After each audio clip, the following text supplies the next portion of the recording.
दादी सास की एफडी। घर में सरिता अपने दोनों बेटे रितेश, राहुल और दोनों बहुएं पारुल और ईशा के साथ रहती है। सरिता के तो मजे ही मजे हैं। दोनों बहुएं मिलकर पूरा घर संभाल लेती है। उसे घर में कुछ काम नहीं करना पड़ता। सरिता की लाइफ तो शांति से बीत रही थी, लेकिन एक दिन सरिता की शांति भरी लाइफ में आ जाता है अशांति का तूफान, यानी कि सरिता की सासू मां कमला देवी। ओहो, अच्छी खासी जिंदगी चल रही थी। ये जिंदगी को झंड करने सासू माँ कहाँ से आ गई। कल सुबह सुबह 4 बजे ही आ धमकेगी सासू माँ। आते ही बवाल, बहू ये करते हैं, बहू वो करे। अरे ना बाबा ना, मुझसे इतना काम ना होगा। अब तक तो मैं अपनी बहुओं पर हुक्म चलाती थी, अब मेरी सास मुझ पर हुक्म चलाएगी। मेरी क्या इज्जत रह जाएगी, मेरी तो शाख ही चली जाएगी। लेकिन सास की सेवा तो बहू करती ही है। मुझे इससे बचने के लिए कुछ तो करना होगा। समझ गई मुझे क्या करना है। सरिता अपनी दोनों बहुओं को आवाज देती है, पारुल, ईशा, जल्दी यहाँ आओ। दोनों बहुएं आती हैं। जी मम्मी जी, आपने बुलाया? सरिता मुस्कुरा कर कहती है, तुम दोनों को तो पता ही है, कल मेरी सासू माँ आ रही है, यानी कि तुम दोनों की दादी सास।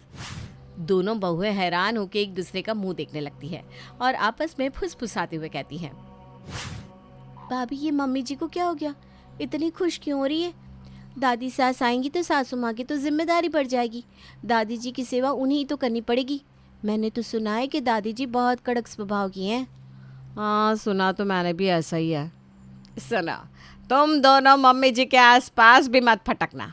मम्मी जी की सेवा तो मैं ही करूँगी। आई बात समझ में? दोनों बहुएं सर हिलाकर हाँ कहती है। चलो अब जाओ, सो जाओ, सुबह मम्मी जी आने वाली है। मुझे तो खुशी के मारे नींद ही नहीं आने वाली। दोनों बहुएं वहाँ से जाने लगती है और आपस में फुसफुसाती है, ईशा ज़रूर कुछ तो गड़बड़ है। भला अपनी सास के आने से कोई इतना खुश होता है क्या? हमें मम्मी जी का ये राज तो पता करना ही होगा। दोनों बहुएं चुप जाती है। सरिता झांक कर देखती है कि दोनों बहुएं हैं या नहीं, फिर धीरे से कहती है, दोनों बहुएं यही है, वक्त आ गया है प्लान शुरू करने का। अरे वाह, मम्मी जी आएंगी कल। जो मम्मी जी की सबसे ज़्यादा सेवा करेगा, मम्मी जी उसे अपनी 20 लाख की एफडी का पैसा देंगे। मम्मी जी की सेवा तो मैं ही खूब करूँगी और मम्मी जी खुश होकर मुझे ही सारा पैसा देकर जाएंगी। लेकिन ये बात बहुओं को पता नहीं चलनी चाहिए, वरना वो दोनों सासू माँ की सेवा करने लग जाएगी और एफडी का पैसा उन दोनों को मिल जाएगा। दोनों बहुएं छुप कर सारी बात सुन लेती हैं। ओह, तो ये बात है। भाभी, दादी जी की सेवा तो हम ही करेंगे और दादी जी का सारा पैसा हम ही मिलना चाहिए। हाँ ईशा, तुम बिल्कुल सही कह रही हो। मम्मी जी को लग रहा है कि वो सारा पैसा अकेले हड़प कर लेंगी, लेकिन हम ऐसा नहीं होने देंगे। अब देखना, हम दादी जी की इतनी सेवा करेंगे कि दादी जी हमें ही पैसा देकर जाएगी। देखना, कल सुबह हम दोनों मम्मी जी से पहले उठकर दादी जी के आने की तैयारी कर लेंगे। दादी जी खुश हो जाएंगी। सरिता कान लगाकर बहुओं की बात सुन रही थी। दोनों बहुएं वहाँ से चली जाती है। यस, अब आएगा मज़ा। अब दोनों बहुएं करेंगी सासू माँ की सेवा और मैं करूँगी आराम।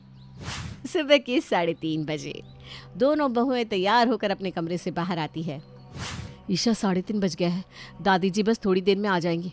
उनके आने से पहले सब तैयार है ना? हाँ भाभी, सारी तैयारी हो चुकी है। भाभी चलो ना, दरवाजे पर खड़े हो जाते हैं, वरना जब दादी जी आएंगी तो दरवाजे की घंटी की आवाज़ से मम्मी जी जाग जाएंगी और वही दादी जी की सेवा करने लगेंगी। हाँ हाँ, तुम बिल्कुल सही कह रही हो। दोनों बहुएं दरवाजे पर खड़ी हो जाती है। तभी आती है दादी जी। दोनों बहुएं मुस्कुराकर दादी के पैर छूती हैं। जीती रह, खुश रह बेटा। पारुल दादी के लिए नॉर्मल पानी लेकर आती है। अरे बेटा, मैं तो गर्म पानी पीती हूँ। दादी जी, मैं लेके आती हूँ गर्म पानी। ईशा झट से गर्म पानी लाती है और साथ में चाय भी बनाकर लाती है। दादी जी, मैं आपके लिए गर्मा गर्म चाय बनाकर लाती हूँ, अदरक वाली। बेटा, मैं सुबह सुबह चाय नहीं पीती, लस्सी मिल जाती तो अच्छा रहता। मैं अभी बनाकर लाती हूँ दादी जी। पारुल दादी के लिए लस्सी बनाकर लाती है। पारुल बेटा, नहाना है, नहाने के लिए गर्म पानी तो रख दे। जी दादी जी, अभी करके आई। दादी जी, आज आपके लिए नाश्ता मैं बनाती हूँ, बताइए क्या खाना पसंद करेंगी? एक काम कर बेटा, ज़्यादा कुछ बनाने की ज़रूरत नहीं है, थोड़ा सा सांभर इडली बना लेना। ठीक है दादी जी। अरे थोड़ा ढोकला बना लेना। एक काम करना, थोड़ी कचौड़ी ही बना ले। बहुत दिन हो गए जलेबी खाए, थोड़ा जलेबी भी बना लेना। वैसे एक बात कहूँ, रस मलाई हो जाए तो मज़ा आ जाए। थोड़ा पोहा भी कर लेना, बस ज़्यादा कुछ करने की ज़रूरत नहीं है। हाँ, तब तक मैं नहा लेती हूँ। दोनों बहुएं हैरान, फिर हाँ में सर हिलाती है। ये दादी जी खुद को समझती क्या है? इस घर को होटल समझ लिया है उन्होंने। इतना सब कुछ कैसे बनाएंगी भाभी? अरे थोड़े दिन की बात है ना ईशा, दादी जी 2-4 दिन के लिए तो आई है, और 20 लाख के बारे में सोचना। थोड़े दिन दादी जी की फरमाइश पूरी कर देते हैं, फिर तो हम मज़े करेंगे ना। दोनों बहुएं मिलकर दादी के लिए पूरा नाश्ता बनाती है और नाश्ता टेबल पर लगाती है। तब तक सरिता भी सोकर उठ जाती है। अरे तो आज आँख ही नहीं खुली, बहुत लेट हो गया। चलो जल्दी से मम्मी जी के लिए नाश्ता बना देती हूँ। मम्मी जी, उसकी ज़रूरत नहीं है, हमने पहले से ही पूरा नाश्ता बना दिया है। हाँ मम्मी जी, हमारे होते आप इतनी मेहनत क्यों करोगी भला, हम हैं ना। अच्छा ठीक है, जब तुम दोनों ने नाश्ता बना ही लिया है तो मेरा क्या काम बचा। मैं काम करती हूँ, थोड़ी देर और सो जाती हूँ। वैसे भी ना मेरे सर में थोड़ा दर्द है। सरिता मुस्कुराती हुई अपने कमरे में चली जाती है। अच्छा उल्लू बनाया दोनों बहुओं को। अब दोनों मिलकर मम्मी जी को संभालेगी और मैं आराम करूँगी। ईशा और पारुल सारा दिन बड़े मन से दादी सास की सेवा करती हैं। कभी दादी के लिए खाना बना रही है, कभी उनके लिए कपड़े प्रेस कर रही है, कभी उनका बिस्तर बना रही है, तो कभी दादी के हाथ पैर दबा रही है। बेटा, तुम दोनों बहुत प्यारी हो। भला आज के ज़माने में बड़े बूढ़ों की इतनी सेवा कौन करता है जितना तुम कर रही हो। तुम दोनों का सेवा भाव देखकर मेरा मन खुश हो गया। पहले तो मैं यहाँ 2 दिन से ज़्यादा नहीं रुकने वाली थी, लेकिन अब सोच रही हूँ पूरा 1 महीना रुक ही जाती हूँ। ये सुनकर दोनों की सिट्टी पिट्टी गोल हो जाती है। ईशा गुस्से में टहल रही थी तो पारुल जल्दी जल्दी खाना बना रही थी। भाभी, ये तो पासा उल्टा पड़ गया। हमने सोचा था दादी खुश होगी तो हमें 20 लाख रुपए देकर जाएगी, लेकिन यहाँ तो दादी ने 1 महीने रुकने का फैसला कर लिया।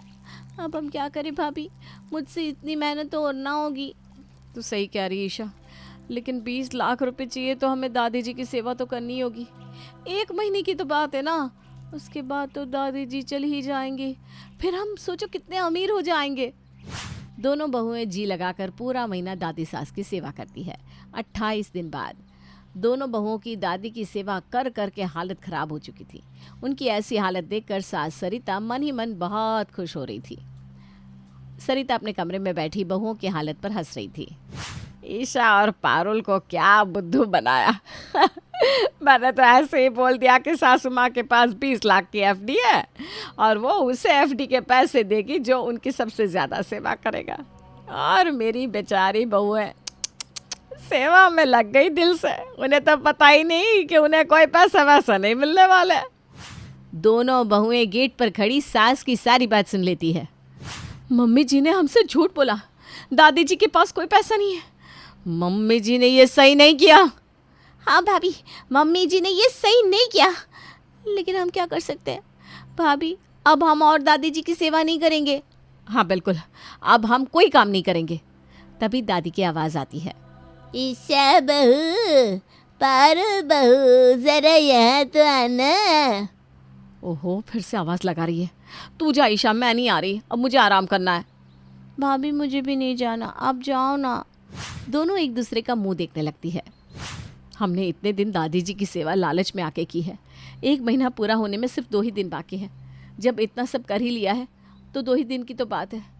देखना दादी जी कितनी खुश है, 2 दिन के लिए उनका दिल क्यों तोड़ना। हाँ भाभी, आप सही कह रही हो। दोनों बहुएं बाकी के 2 दिन भी बिना किसी स्वार्थ के दादी सास की जी जान से सेवा करती हैं। आखिरकार वो दिन आ गया जिसका इंतज़ार था। वो दिन था दादी जी के वापस लौटने का। वाह, मजा आ गया। आखिरकार आज सासू माँ जा रही है। मानना पड़ेगा मुझे अपने दिमाग पर। मैंने बहुओं को बेवकूफ़ बनाकर सारा काम करा लिया। दादी जाने लगती है।